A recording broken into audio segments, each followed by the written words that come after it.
Down syndrome का बच्चा एक नॉर्मल बच्चे से मानसिक रूप से हो सकता है थोड़ा सा कमज़ोर है, शारीरिक रूप से थोड़ा सा कमज़ोर है, लेकिन उसमें कुछ एडिशनल कैपेसिटीज़ कुछ बिल्कुल हो स्पेशल सकती हैं। टैलेंट भी हो सकता है उसके बिल्कुल हो अंदर। सकता है। अगर हम इनके साथ टाइम स्पेंड करें, इनके साथ सद्भावनापूर्ण रवैया रखें, एम्पैथेटिक एटीट्यूड जिसको हम बोलते हैं वो रखें, इनको समझने की कोशिश करें, तो इनका ब्रेन का काफ़ी हद तक एक नॉर्मल बच्चे की तरह बिहेव करना या एक नॉर्मल एडल्ट की बिहेव करना काफ़ी हद तक पॉसिबल है। कि जब आप बताते हैं कि आपके बच्चे को ये डिजीज़ है, ये डाउन सिंड्रोम है, एक्सेप्ट करने में कितना टाइम लगता है?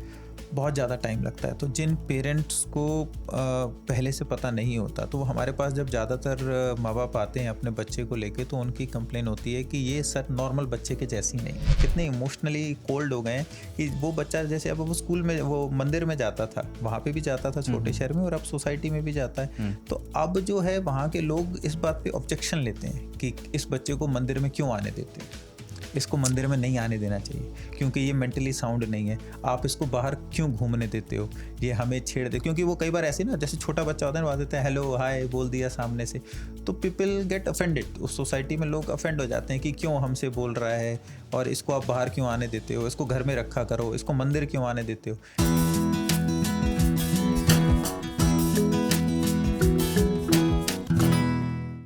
हर बच्चा खास होता है।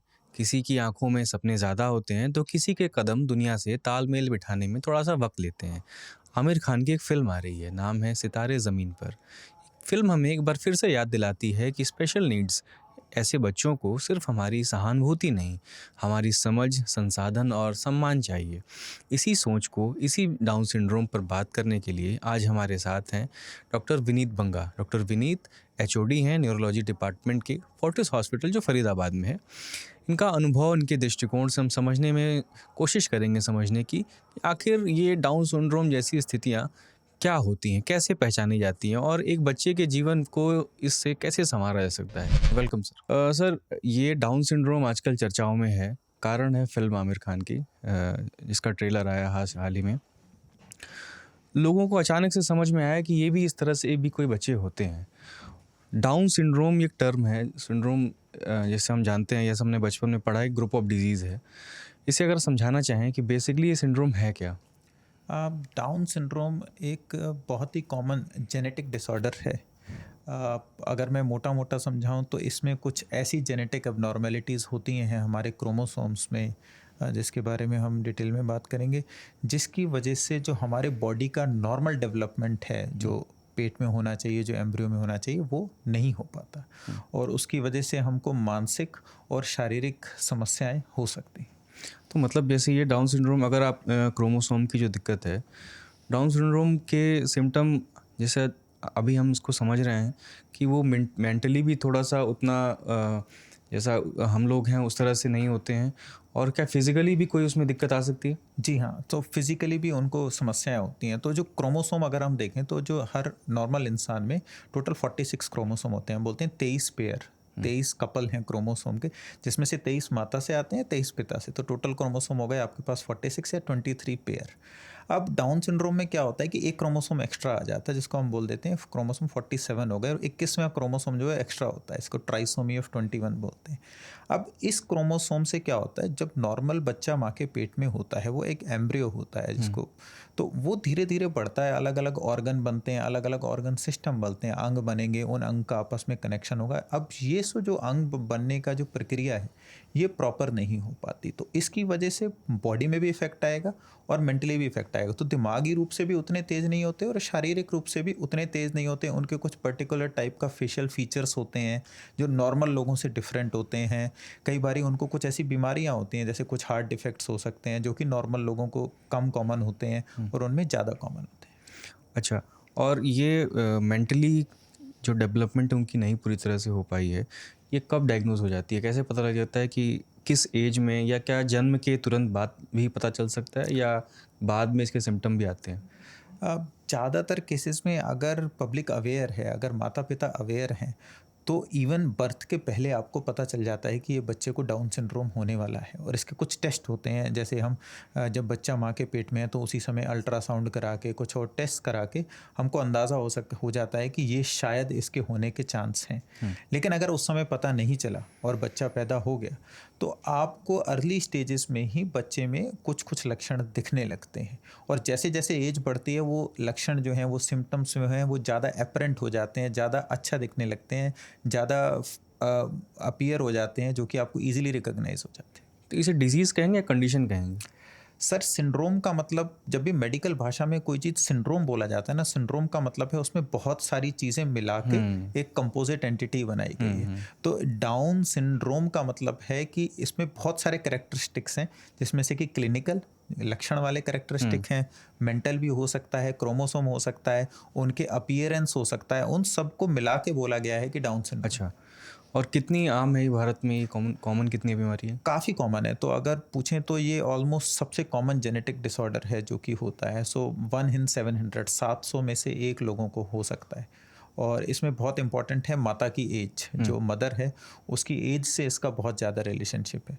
तो जितना जैसे जैसे मदर की एज बढ़ जाती है प्रेगनेंसी के टाइम पे, वैसे वैसे डाउन सिंड्रोम होने के, वैसे तो बहुत सारे डिसऑर्डर्स जो हैं वो एज बढ़ने से बढ़ते हैं, गेस्टेशनल एज जिसको हम बोलते हैं, लेकिन डाउन सिंड्रोम में स्पेशली एज बढ़ने से इसके होने के चांसेस बहुत ज़्यादा बढ़ते हैं। अच्छा, इसको न्यूरोलॉजिकल परिप्रेक्ष्य से अगर समझा जाए तो आपने कहा कि उनका ब्रेन उतना तेज़ नहीं होता है।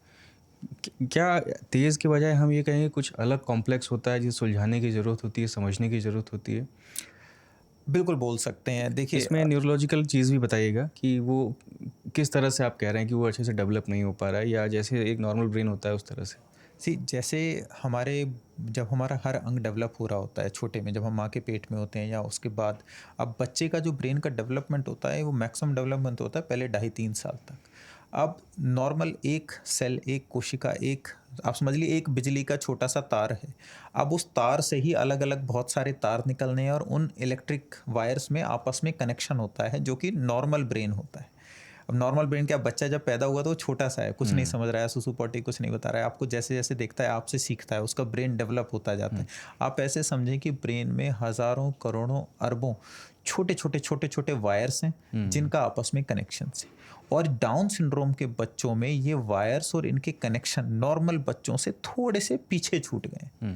बस इतना सा डिफरेंस है जो कि डाउन सिंड्रोम के बच्चों में और नॉर्मल बच्चों में होता है।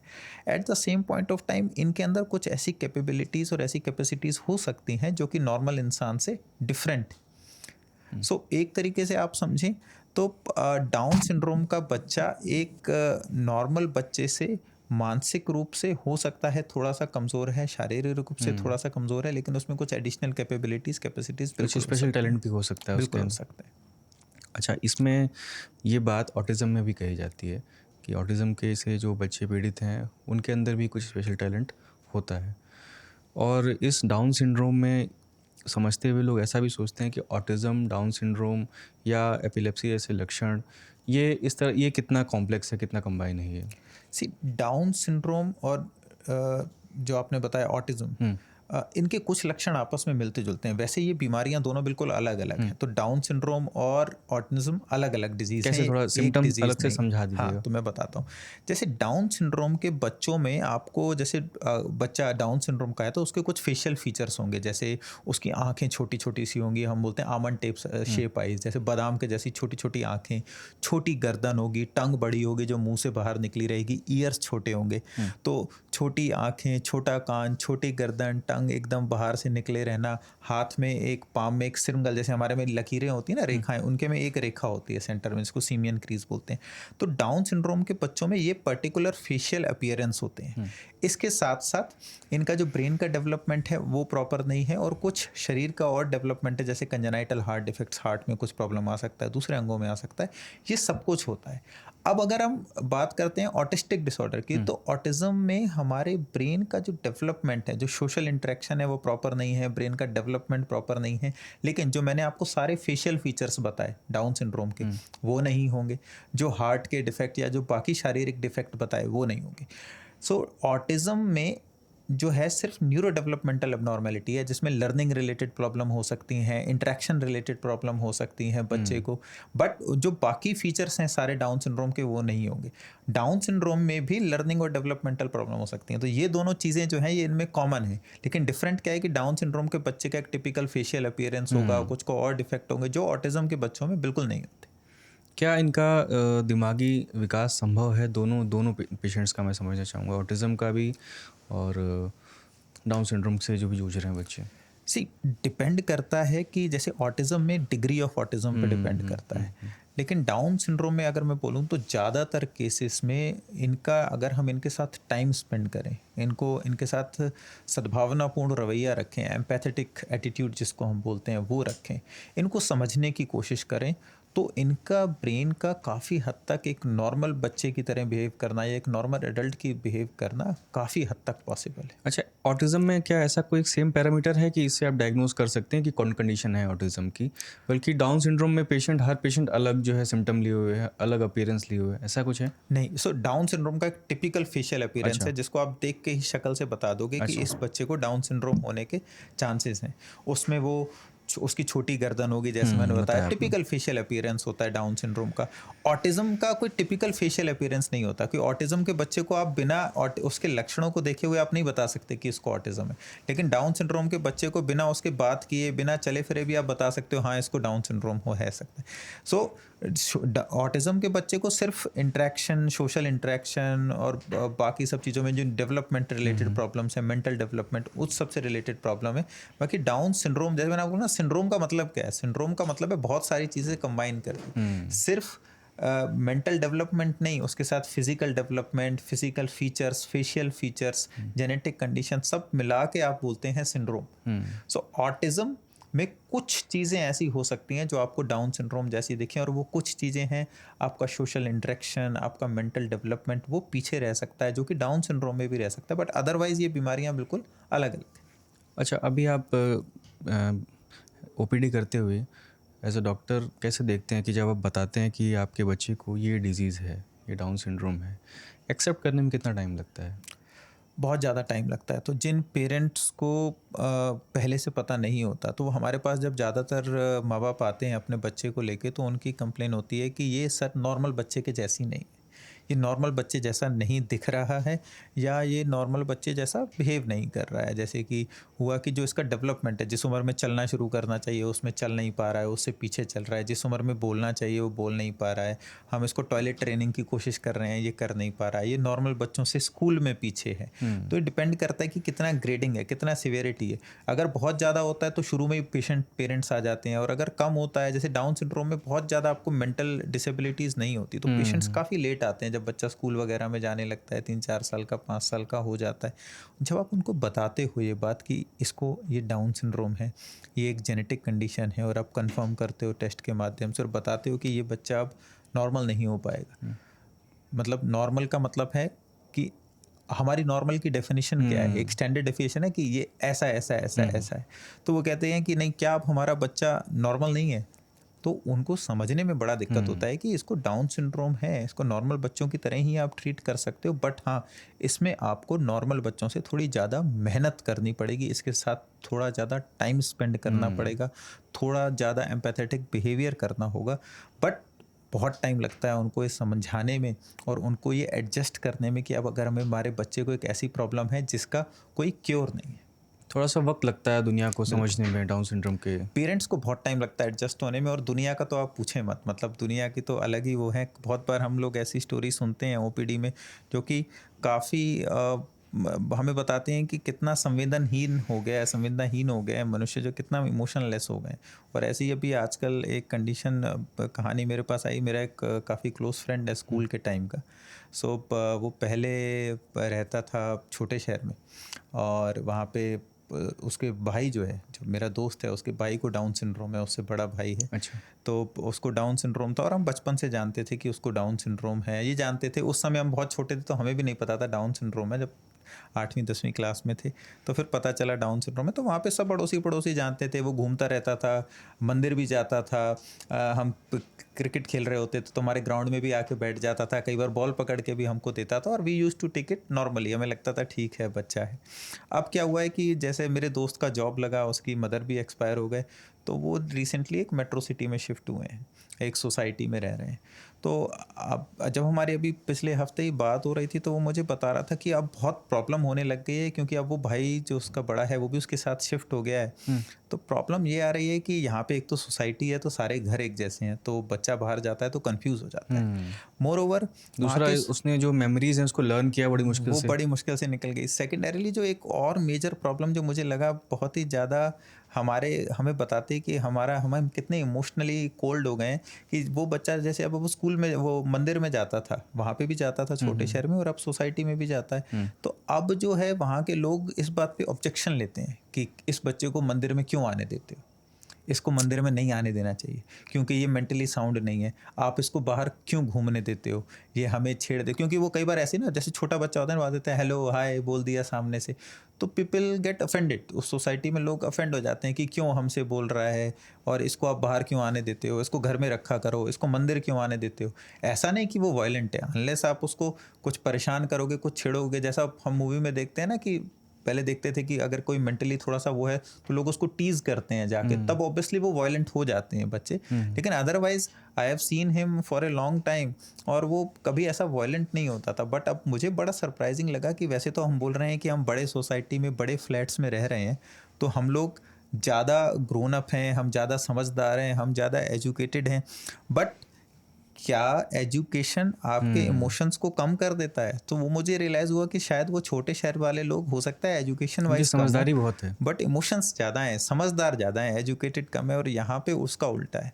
सो ये एक बहुत इंपॉर्टेंट पॉइंट जैसे है मंदिर में, और लगता है कि सारे फिजिकली फिट मेंटली फिट लोग ही जाएं बिल्कुल ही। एग्जैक्टली। और सो ऐसा हो गया है कि मतलब आप सोसाइटी में रहते हो तो आप घूम नहीं सकते, सोसाइटी के नियम कानून, मतलब कभी कभी बड़ा दुख होता है कि हम लोग ऐसे स्थिति में आ गए हैं जिसमें we don't care about human life, we don't care about human emotions, which is very important. And now it is very difficult for that particular individual. जो मेरा दोस्त है उसके लिए बहुत मुश्किल है। वो कहता है मैं जॉब पे जाता हूँ, फादर ओल्ड हैं, उसके फादर को अभी स्ट्रोक हुआ था इसलिए मेरे पास आए थे, तो फादर पहले साथ चले जाते थे, अब वो भी कई बार नहीं जा पाते, और अकेले हम जाने नहीं देते क्योंकि लोग अब ऑब्जेक्शन करते हैं। सो बड़ा मुश्किल हो गया है मैनेजमेंट, तो आई फेल्ट इट।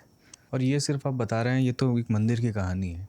वो बच्चा स्कूल भी जाएगा, वो किसी दुकान से सामान लेने भी जाएगा, तो एक चैलेंजिंग तो है कदम कदम। चैलेंजिंग है, बहुत चैलेंजिंग है। इनफैक्ट ज़्यादातर स्कूल्स में एक बहुत कॉमन प्रॉब्लम आता है, अपने स्कूल का जिक्र किया तो पहले बोला जाता है कि इनको नॉर्मल बच्चों वाले स्कूल में मत डालो, जो डिफरेंटली एबल्ड बच्चों के लिए स्कूल बने हैं उसमें डालो। बट अगर आप आज दूसरे कंट्रीज़ में देखेंगे, यूएस में देखेंगे, बाकी कंट्रीज़ में देखेंगे, तो ये बच्चे नॉर्मल स्कूल्स में जा रहे हैं।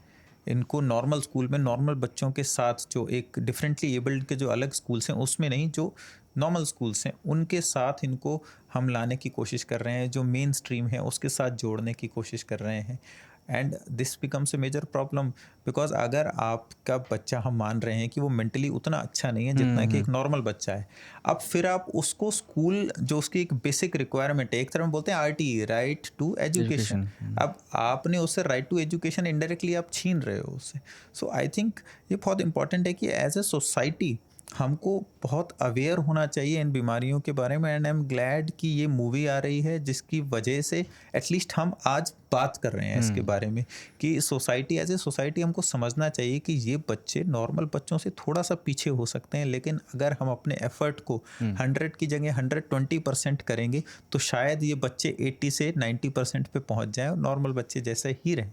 जैसे आप बता रहे हैं ना, क्लासरूम में यूएस में यही एक फ़र्क है कि 50 लोग अगर हैं क्लासरूम में और 2 बच्चे ऐसे हैं स्पेशल नीड्स वाले, तो उन बच्चों को पता है कि हम इन जैसे नहीं हैं, लेकिन वो अगर एहसास ना होने दें, उनको लगे कि नहीं ये हमारे बीच का ही है और बिल्कुल हमारी तरह इनसे हम तालमेल बिठा करके और साथ पढ़ सकते हैं, सारी जो है बारीकी यहीं पे जो है बिल्कुल वो रहती है। अच्छा, अब इसके इस सिंड्रोम की कोई वैसा ट्रीटमेंट भी है, मेडिकल ट्रीटमेंट, या सिर्फ थेरेपी से ही इसको ठीक कर सकते हैं? सी मेडिकल ट्रीटमेंट कुछ अगर कोई आपका अंग जो है प्रभावित नहीं है, सिर्फ ब्रेन के उससे पूछ रहा हूँ सो मैं। अगर अगर कोई अंग प्रभावित नहीं है तो जैसे मैंने बताया अलग अंग प्रभावित है तो उसका इलाज किया हुँ, जा सकता है, लेकिन अगर ब्रेन का डेवलपमेंट नॉर्मल से थोड़ा सा कम है तो उसका ट्रीटमेंट मेनली थेरेपी ही। सो थेरेपी में आपकी ऑक्यूपेशनल थेरेपी आती है, थोड़ी बहुत स्पीच थेरेपी आती है, इसके साथ बहुत सारा कॉग्निटिव ट्रेनिंग का रोल है। जो कॉग्निटिव बिहेवियर ट्रेनिंग हम करते हैं ऐसे बच्चों की, उसका बहुत इफ़ेक्ट पड़ता है, क्योंकि इन बच्चों को आपको सिखाना होता है, इनके साथ नॉर्मल से ज़्यादा टाइम स्पेंड करना होता है, इनको उसी लेवल पे लाने के लिए जितना कि आप अपने दूसरे बच्चों के लिए करते हैं। सर इस डाउन सिंड्रोम में सबसे ज़्यादा मुझे जो इम्पोर्टेंट लग रहा है वो है डायग्नोसिस इसका। क्या जो आप डायग्नोसिस है इसमें कोई एडवांसमेंट आई है और किस जो है पैरेंटल स्टेज में हम इसको पकड़ सकते हैं? सो जब प्रेगनेंसी होती है उसके अर्ली स्टेजेस में, काफ़ी अर्ली स्टेजेस में, first trimester to second trimester में आप आसानी से डायग्नोस कर सकते हैं कि क्या बच्चे को डाउन सिंड्रोम होने का चांस है। और इसके कुछ बेसिक टेस्ट होते हैं। एक तो सिंपल सा अल्ट्रासाउंड, जो प्रीनेटल अल्ट्रासाउंड होता है, उसमें हम नेक फोल्ड की थिकनेस चेक कर लेते हैं। और कुछ अलग टेस्ट होते हैं जिसमें से हम जो एम्ब्रियो होता है उससे सैंपल निकाल लेते हैं, जिनको हम बोलते हैं CVS, एमनियोसेंटेसिस। उनसे हम सैंपल्स निकाल के टेस्ट कर सकते हैं। तो अगर आप एक प्रॉपर अच्छा अपना स्क्रीनिंग टेस्ट कराएं, एक अच्छे गायनेकोलॉजिस्ट से, डॉक्टर से कंसल्ट करें, एक अच्छे फीटल मेडिसिन एक्सपर्ट से करें, जो प्रीनेटल अल्ट्रासाउंड है वो अगर आपके अच्छे हो रहे हैं, सो देर इज़ ऑलमोस्ट 95% सर्टेनिटी कि अगर डाउन सिंड्रोम होगा तो आप उसको अर्ली स्टेजेस में ही डायग्नोस कर सकते हैं। अच्छा, ये डायग्नोज हो गया क्या ऐसा कोई कोई तरीका है, क्या हम कर सकते हैं जिससे डाउन सिंड्रोम ना हो? ना हो। सो कुछ बार बोला गया है कि एक तो जितना लेट प्रेगनेंसी होते हैं, जितना लेट एज में आप कंसीव करते हैं, उतने ज़्यादा होते हैं डाउन सिंड्रोम होने के चांस। इतना ज़्यादा कि अगर आपकी उम्र 30 साल के आसपास है तो 1:1000 चांस है कि 1000 में से एक चांस है कि बच्चे को डाउन सिंड्रोम होगा।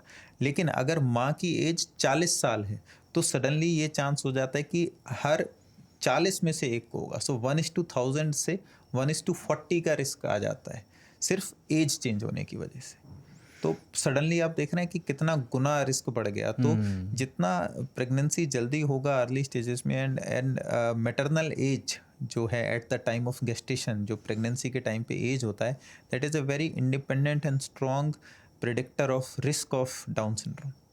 क्या सर फिज़िकल थेरेपी और ऑक्यूपेशनल स्पीच थेरेपी वगैरह चल रही हैं?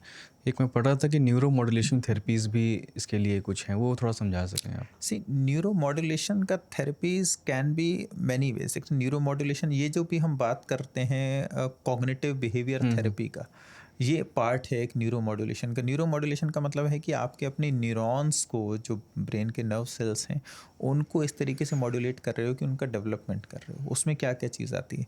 कॉग्निटिव बिहेवियर थेरेपी आती है। कुछ स्पेशल टाइप के आजकल लोग बोलते हैं कि TMS करते हैं, TCD, बट उनका बहुत ज़्यादा रोल नहीं हुँ। है। इफ़ यू आजकल जो रिसर्च अभी तक जो प्रूव कर पाई है वो यही बोल पाई है कि cognitive behaviour therapy, occupational therapy, इन सब का ज़्यादा रोल है बजाय कि किसी भी और फॉर्म ऑफ ट्रीटमेंट के कि जो नॉन इन्वेसिव। और इन बच्चों को अगर डाउन सिंड्रोम वाले बच्चों को एंग्ज़ायटी वगैरह होती है, उसको कैसे सँभाला जाए? सबसे पहले तो इनको समझा जाए कि एंग्जाइटी हो क्यों रही है। हुँ, ठीक है।